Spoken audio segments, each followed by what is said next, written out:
আল্লাহ তাআলা যদি দয়া করে আমাদেরকে মাফ না করে, আমাদের বাঁচার কোনো উপায় নাই। আপনি কি ভেবেছেন আপনার নামাজ দিয়ে আপনি জান্নাতে যাবেন? আপনি তাহাজ্জুদ গুজার, সেজদা দিতে দিতে কপালে দাগ ফেলেছেন, এটা আপনারা জান্নাতে নেবে না? আপনি এলাকার সবচেয়ে বড় হাতেম তাই দানশীল, এই দানের ভরসায় বসে আছেন, কশিন কালো না।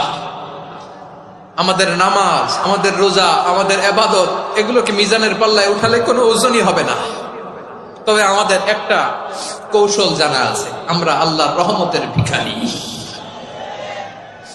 আমরা সেদিন আগেই গুনার স্বীকৃতি দিয়ে দেব।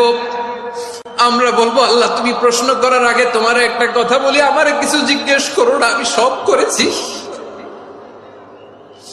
এমন কোন পাপ নাই যে পাপ আমারে দিয়ে হয় নাই।